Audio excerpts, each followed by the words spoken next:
Hello and welcome back to my channel. My name is Paul of Frank Talk with Paul, and today we are diving into a topic that might shake up some traditional belief, but it needs to be said. So stop raising obedient children, raise thinking children. I know it's going to raise a lot of doubts. Now, before you scroll away and get defensive, hear me out. Yes, obedience has its place, especially in terms of safety, discipline, and respect, which we all teach. But if all we teach our children is how to follow others, how to do as they are told, and how to never question authority, we are not raising strong, independent thinkers. We are raising people who will grow and be lacking in confidence in their voice, easily manipulated by others, unable to stand for their right or what is right, and afraid to think for themselves. You're not going to be there tomorrow. Your children will become the man of their own or the woman of their own. They need confidence. And in today's complex world, that is dangerous.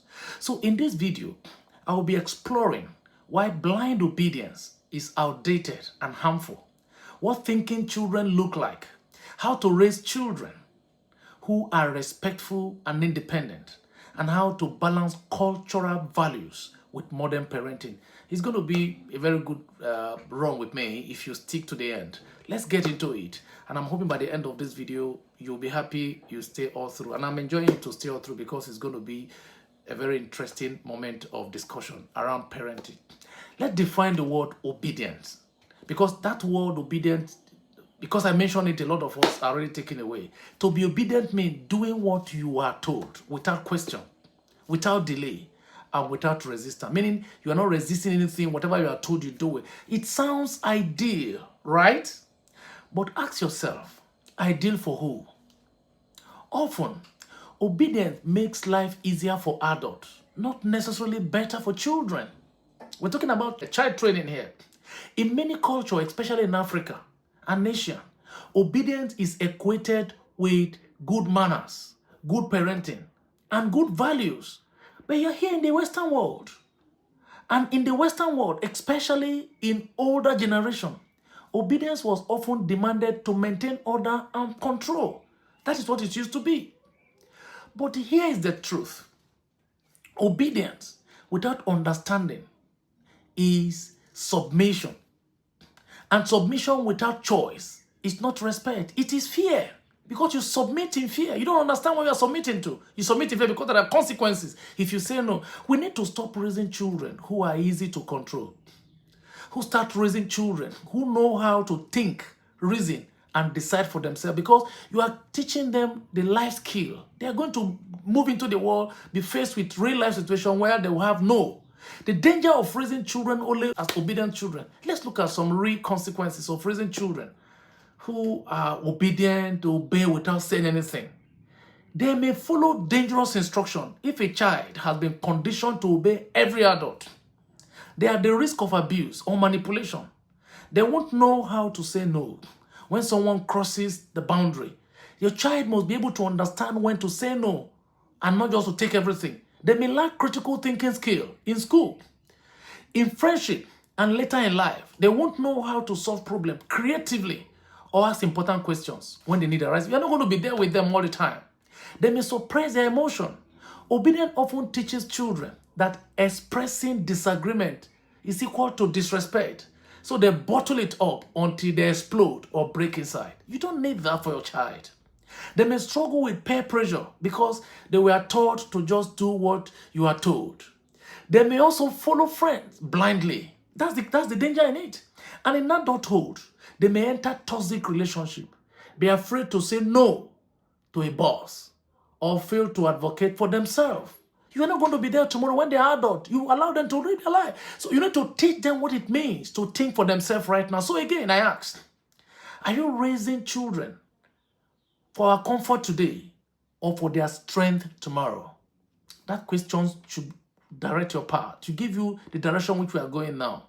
Why parents demand obedience? So many parents demand obedience from their children for so many reasons. But let's be honest.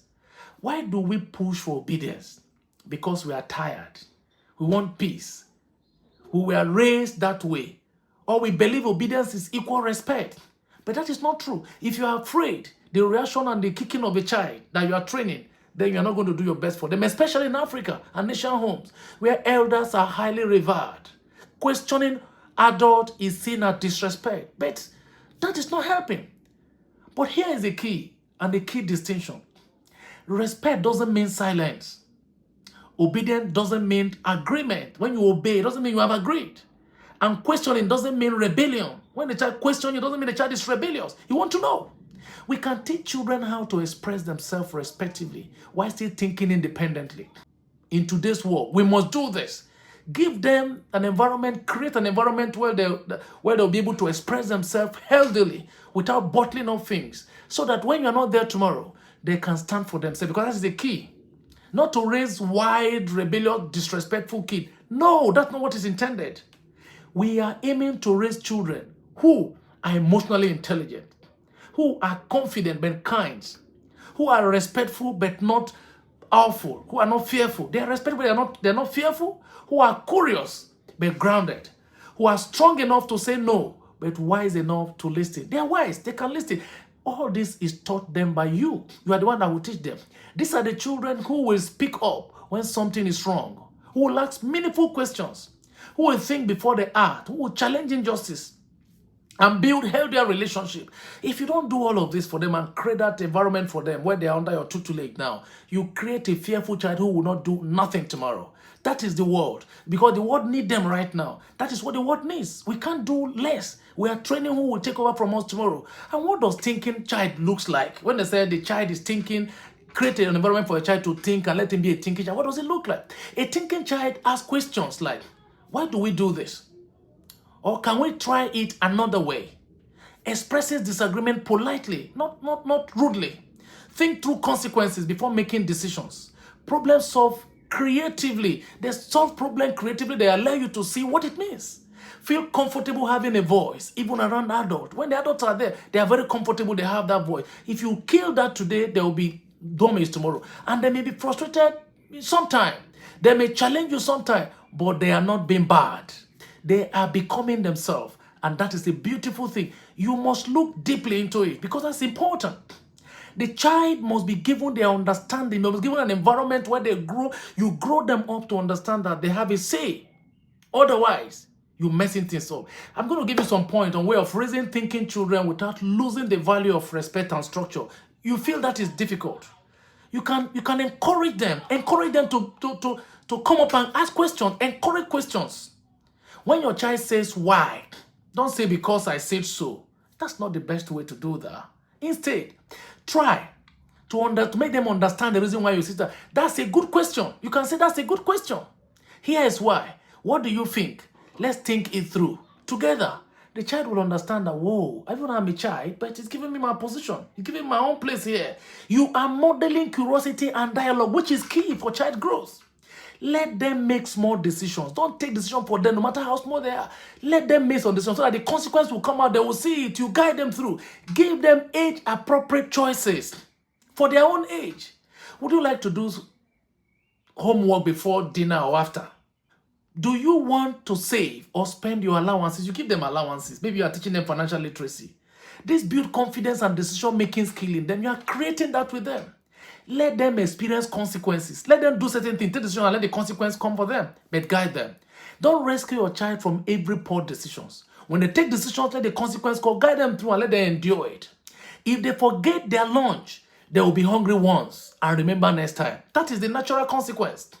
The natural consequence will teach them better than lectures even can. Teach them how to disagree respectively. Don't disagree with anything. If you make a child not to disagree with anything, then you are killing that child. Tell them it is okay to have a different opinion. Just say it kindly. Just make it kindly. You can disagree anywhere, but do it kindly. Don't be rude with it. Model this yourself. Let them hear you say things like that. I will see your point, but here is my own perspective, and I think this is better. Let them hear you say that. Avoid over-punishing. Don't punish them too much. Discipline is not control. It is guidance. If your child challenges you, don't automatically shut them down because it's possible they can challenge you, and that is the building of their consequence. Pause, ask questions, try to understand the need underneath that behavior you are seeing in that child. Because when you shut them down, you're causing a whole lot of problem. Expose them to diverse ideas so that they can make their choices. You are teaching them through skills. Let your child read books, watch content, and engage in conversation that challenge their thinking so that they can think. Let them put their brain to work. Help them to navigate through the world and not hide them out. Because you are training them, you're going to lead them to face the world themselves. Affirm their voice. Say things like, I love how you thought that through. When they think something, I love how you thought that through. This was a creative idea. You made a great point. I don't think of it that way, but that's good. This shows them that you are giving them their voices. It shows them that you are helping them through. You are giving them some level of control. It helps the child. It builds them up. That is very important. Now let's talk about the culture. In Africa and Asia household, obedience is often tied to family honor. In the Western world, we have seen both extreme too. They do control too much or too much freedom. It goes the other way. So how do we strike the balance? How do we make which one is good? We're in the Western world, we're in Africa. How do we strike the balance? By combining respect and parenting, firm boundaries, empower thinking. You can still be the authority figure without being authoritarian. You can teach respect without demanding some level of silence. You can teach obedience when necessary, but also teach discernment. Be careful about that. This is not a rejection of culture. It is an evolution of wisdom. Things are happening. In the whole Western world today, things are changing. And if you look at it, if you bring some barbaric culture, the way you were brought up, you damage these children, and the kind of competition out there, by the time they are grown and they go out there, they will be dumping, they won't be able to do anything. So let's recap. You don't need to raise a child who always says yes. You heard me well. You need to raise a child who knows when to say no and when to say yes. That's very important. Obedience is easy in the short term. Thinking takes more time, more patience, and more conversation.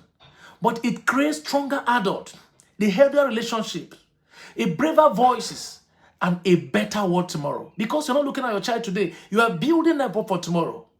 And that is why you need to do your best to raise them well. If you find this video helpful, do 3 things. Hit the like button, share it with a parent or caregiver you know, drop a comment.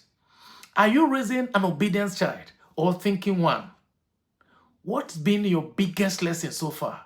Until next time, stay curious, stay calm, and keep raising thinkers, not followers. Because the world doesn't need more obedient robots. It needs leaders, thinkers, peacemakers, and problem solvers. And it all starts at home. And you are also participating in it. Thank you for watching. And I will see you in my next video. Bye-bye.